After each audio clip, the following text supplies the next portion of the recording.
Di balik gemerlapnya dunia bisnis Singapura, nama Eng Yuchi pernah bersinar terang. Ia dikenal sebagai pengusaha sukses, filantropis dermawan, dan bagian dari lingkaran elit negeri Singa. Ia kerap terlihat bersantap di restoran mewah bersama tokoh-tokoh penting. Reputasinya nyaris tak bercela. Namun, pada Februari 2021, semua itu mendadak berakhir.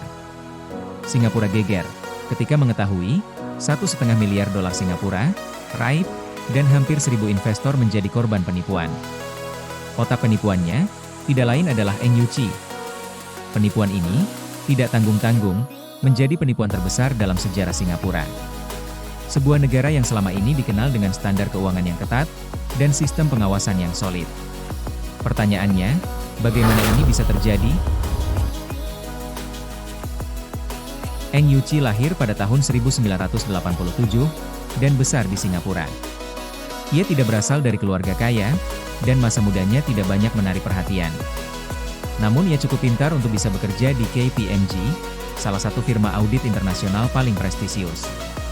Di sana, ia belajar banyak, dari memahami alur transaksi bisnis besar, dokumen penting yang relevan, hingga cara merancang laporan yang terlihat solid dan meyakinkan di atas kertas.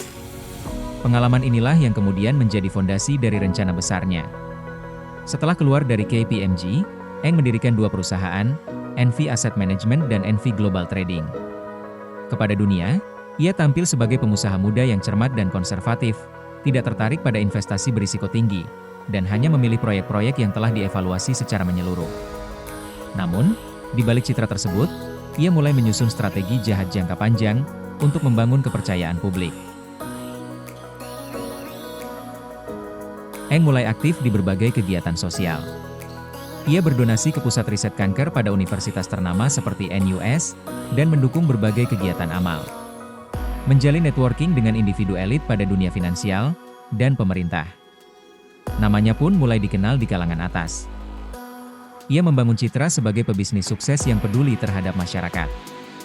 Semua itu dilakukan Eng demi menciptakan reputasi sebagai pebisnis yang dapat dipercaya. Sebuah langkah sistematis untuk membungkus rencana penipuan besar yang sedang ia siapkan. Setelah mendapat kepercayaan dari kalangan elit, mulailah Eng menawarkan investasi dalam skema penipuan perdagangan nikel di tahun 2017. Begini ceritanya.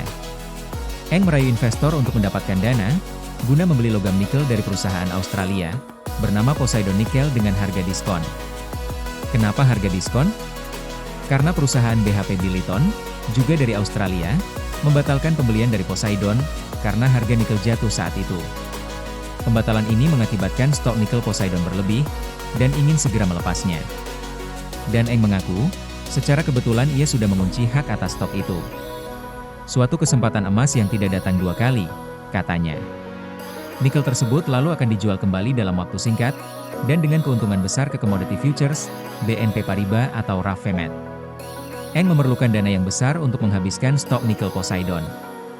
Dan Eng berani menjamin investornya memperoleh keuntungan 15% dalam tempo 3 bulan.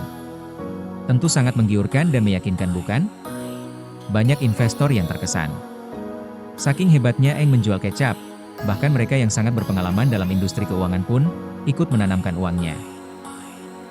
Skema ini dimulai sekitar tahun 2017 dan berlangsung hingga awal 2021.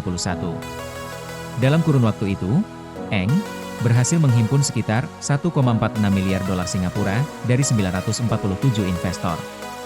Suatu jumlah yang sangat fantastis. Korbannya bukan orang sembarangan. Ada pengacara ternama, manajer kekayaan, tokoh-tokoh dari sektor keuangan, bahkan seorang eksekutif dari Temasek Holding. Banyak dari mereka berpikir, dengan reputasi Eng yang cemerlang dan diakui oleh banyak lembaga, tentu bisnisnya legitimate dan terpercaya. Namun kenyataannya, semua hanya ilusi. Tidak pernah ada transaksi jual beli nikel yang terjadi. Semua dokumen yang ditampilkan, kontrak pembelian dari Poseidon, bukti pengiriman, kontrak penjualan dengan BNP Paribas semuanya palsu. Dana hanya mengalir dari investor baru, ke investor lama, dan pundi-pundi pribadi Eng.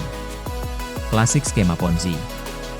Dari dana yang ia kumpulkan, sekitar 1,46 miliar dolar, atau 18.000 triliun rupiah, sekitar 731 juta dolar, telah dikembalikan ke investor awal, sisanya masih terutang. Lebih dari 481 juta dolar disalurkan ke rekening pribadi Eng untuk kepentingan pribadinya. Sisanya, lenyap belum diketahui jejaknya. Jaksa mengatakan bahwa pria berusia 37 tahun itu meraup keuntungan kriminal yang luar biasa dari skema tersebut. Dan mengatakan, Eng menggunakan dana investasi untuk membiayai gaya hidupnya yang super mewah. Ia membeli mobil-mobil supercar, seperti Lamborghini, Porsche, hingga Rolls-Royce. Yang termahal seharga 7,3 juta dolar adalah kesayangannya, mobil eksotis Pagani Huayra. Ia memiliki beberapa properti mewah, membeli perhiasan untuk istri, dan untuk banyak kekasih wanitanya. Mengoleksi lukisan mahal, dan menggelar pesta-pesta eksklusif di klub malam ternama Singapura. Semua itu ia lakukan bukan semata-mata karena gaya hidup mewah, tapi juga untuk memperkuat citra, bahwa ia benar-benar sukses. Semua bagian dari skema jahatnya. Namun, sebagaimana semua skema Ponzi, semuanya runtuh ketika arus kas berhenti. Pada awal 2021, investor mulai mengeluh karena pembayaran terlambat. Rasa curiga mulai muncul. Otoritas Moneter Singapura atau MAS pun turun tangan dan memulai penyelidikan. Akhirnya, pada 21 Februari 2021, Eng Yuqi ditangkap dan didakwa atas 105 pelanggaran hukum. Tuduhannya berat: penipuan, pemalsuan dokumen, pelanggaran kepercayaan, dan pencucian uang. Jaksa menyebut bahwa tidak ada 1 gram pun nikel yang pernah diperjualbelikan. Semua dokumen yang mengatasnamakan Poseidon Nickel dan Bank BNP Paribas adalah palsu. 2 perusahaan miliknya, NV Asset Management dan NV Global Trading, resmi dinyatakan bangkrut. Ironisnya, Eng bahkan tidak punya uang untuk membayar jaminan penjara sebesar 6 juta dolar. Ayahnya yang sudah berusia 72 tahun, harus menjual seluruh tabungan dan asetnya untuk menyelamatkan anaknya keluar dari tahanan. Proses persidangan dimulai pada tahun 2023, dan hingga Mei 2025, masih terus berlangsung. Jika terbukti bersalah, Eng Yuqi terancam hukuman penjara lebih dari 20 tahun. Proses hukum yang kompleks ini menjadi sorotan luas, tak hanya di Singapura, tapi juga di dunia internasional. Dulu, Eng Yuqi dielu-elukan sebagai bintang baru dunia bisnis Singapura. Sekarang, ia dicap sebagai penipu ulung, pesakitan dalam kasus skema Ponzi terbesar yang pernah terjadi di negara tersebut. Informasi mengenai skema penipuan Ponzi sudah berulang kali disebarluaskan ke publik agar waspada. Metodenya pun itu-itu saja. Tapi yang mengherankan, masih saja banyak orang terpedaya, bahkan di negara maju seperti Singapura. Mengapa demikian? Silahkan share komen Anda di bawah ini. Jika Anda menyukai video seperti ini, silahkan dukung kami dengan klik like, share dengan yang lain, dan jangan lupa klik subscribe. Terima kasih telah menonton channel kami.